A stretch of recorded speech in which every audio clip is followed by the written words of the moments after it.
Hello friends, अस्सलाम वालेकुम and welcome to reality TV. दोस्तों, दिसंबर 2015 में जब पाकिस्तान क्रिकेट बोर्ड ने अनाउंस किया कि पीएसएल की टीम्स की ऑक्शन की जाएगी, तो एक आदमी फवाद राना इस ऑक्शन में शामिल हो गए। फवाद राना ने लाहौर की टीम $26 मिलियन में 10 साल के लिए खरीद ली। इस टीम का नाम लाहौर कलंदर्स रख दिया गया। ये टीम फवाद राना ने एक कंपनी काल्को के थ्रू खरीदी थी। ये एक कतर बेस्ड कंपनी है और फवाद राना इस कंपनी के एमडी हैं। दोस्तों, पीएसएल शुरू हुआ लेकिन लाहौर कलंदर्स की परफॉर्मेंस अच्छी नहीं जा रही थी, लेकिन फिर भी ये टीम हर वक्त लाइमलाइट में रहती थी। इसकी एक बड़ी वजह लाहौर कलंदर्स के मालिक फवाद राना थे। फवाद राना मैच के दौरान अपने इमोशंस पर काबू नहीं रखते थे। ये मैच में दिल भरकर खुश होते और अगर इनकी टीम हार जाती तो इनका दुख सबको नजर आता था। जज्बात देख रहे थे, एकदम अब सजदे में चले गए, आंखों में आंसू आ गए, खुशी के आंसू। तो क्या कहेंगे? Thank you so very much. आज समीन राना की बर्थडे है तो मेरी ख्वाहिश थी कि मैं उसको ये गिफ्ट दूं, तो वो एक स्पॉन्टेनियस मेरा रिएक्शन था। मुझे थोड़ा कंट्रोल करना चाहिए, लेकिन लाहौरी हूँ, क्या करूँ, जिंदा दिलाने लाहौर का शहर है। हालांकि वो एक ट्रेजेडी हीरो होता है ना, लोग जो है वो शायद उसको पसंद करते हैं। मैं अच्छा नहीं फील कर रहा, I am so sorry. Fawad Rana के यही इमोशंस इंटरनेट पर भी वायरल होते गए। इन पर मीम्स बन रही थी, लोग इनको पसंद करना शुरू हो गए। फवाद राना में लोगों को एक आम सा क्रिकेट फैन दिखाई देता था और शायद इसीलिए पीएसएल के तमाम टीम मालकान में फवाद राना का सबसे ज्यादा जिक्र होता था। लेकिन दोस्तों, फिर अचानक 5 से 6 साल पहले फवाद राना अचानक गायब हो गए। गायब का मतलब ये नहीं है कि ये कहीं गुम हो गए, बल्कि फवाद राना पीएसएल में कहीं दिखाई नहीं दे रहे थे। लाहौर कलंदर्स का मालिक जो हर लम्हा अपनी टीम के साथ खड़ा होता था, उसका अचानक गायब हो जाना बहुत अजीब बात थी। फवाद राना की जगह अब इनके भाई आतिफ और समीन राना टीम के साथ दिखाई दे रहे थे। सबको यही लगा कि शायद फवाद राना बिजनेस की तरफ ज्यादा तवज्जो दे रहे हैं और तभी शायद इनके दोनों भाई लाहौर कलंदर्स की टीम को संभाल रहे हैं। लेकिन दोस्तों, फवाद राना के अचानक गायब होने की कहानी काफी अजीब है। फिर भी जवाब नहीं दिया। बता दिया ना मैंने। गायब किधर है? हम तो आज हैं, कल नहीं होंगे, क्योंकि एक ना एक दिन तो इंसान ने जाना ही है। तो क्या लाहौर कलंदर साथ चला जाएगा हमारे? मैंने आपको एक ऐसी चीज दे दी जिसमें मूछें नहीं है, तो कहते हैं तो ट्रॉफी पे मूछें लगाता हूं। दोस्तों, फवाद राना हमेशा से लाहौर कलंदर्स को अपनी फैमिली के साथ मिलकर चलाना चाहते थे। इसीलिए इन्होंने अपने भाई आतिफ राना को लाहौर कलंदर्स की मैनेजमेंट में शामिल कर लिया।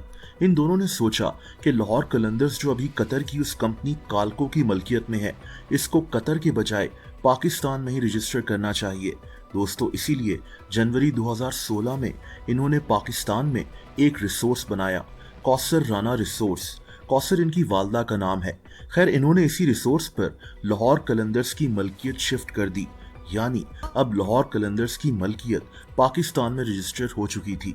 दोस्तों, फैसला ये हुआ कि लाहौर कलंदर्स की 51% ओनरशिप फवाद राना की कंपनी यानी काल्को के पास रहेगी, यानी फवाद राना के पास ही रहेगी, और बाकी की ओनरशिप फवाद राना के भाई आतिफ राना के पास रहेगी। इस तरह फवाद राना ही 51% शेयर के साथ लाहौर कलंदर्स के मेजॉरिटी शेयर होल्डर बन जाएंगे और लाहौर कलंदर्स का कंट्रोल संभालेंगे। ये भी कहा जाता है कि फवाद राना ने अपने भाई आतिफ को बाकी की ओनरशिप इसलिए दी ताकि आतिफ पाकिस्तान में रहकर सिर्फ लाहौर कलंदर्स के साथ काम करें और फवाद राना कतर में अपना बिजनेस भी संभाल सकें। दोस्तों, इसके बाद फवाद राना पीएसएल में मशहूर होते गए। पाकिस्तान का बच्चा बच्चा इनको जानना शुरू हो गया।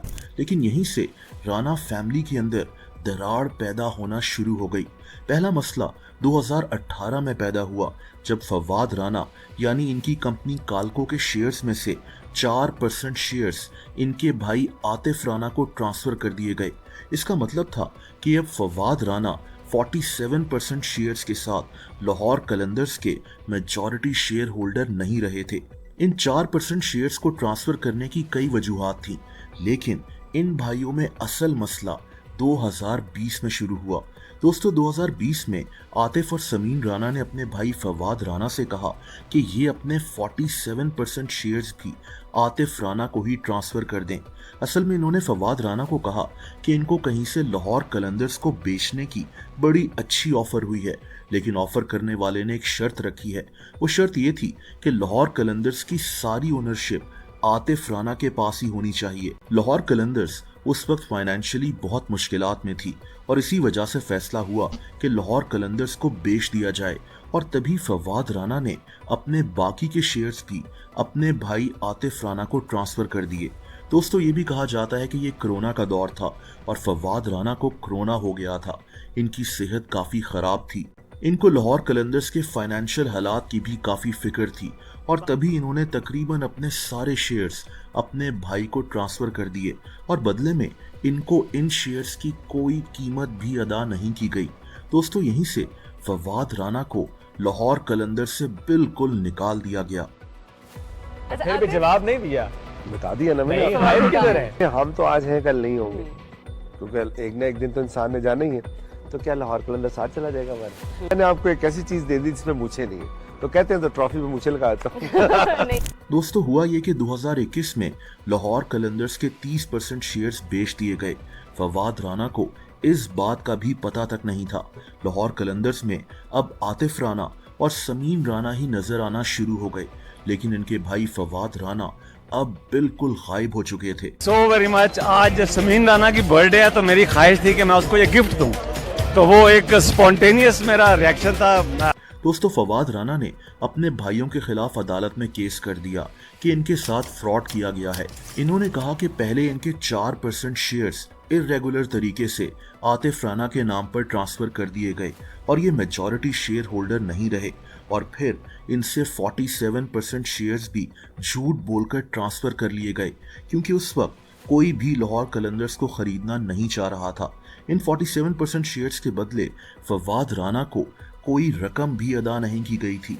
दोस्तों इसीलिए अदालत ने अब फैसला सुनाया है कि या तो फवाद राना के भाई इनको इन 47% शेयर्स की कीमत अदा करें, जो 3 अरब रुपए से ज्यादा बनती है, या फिर इनको लाहौर कलंदर्स की 51% शेयर होल्डिंग वापस की जाए।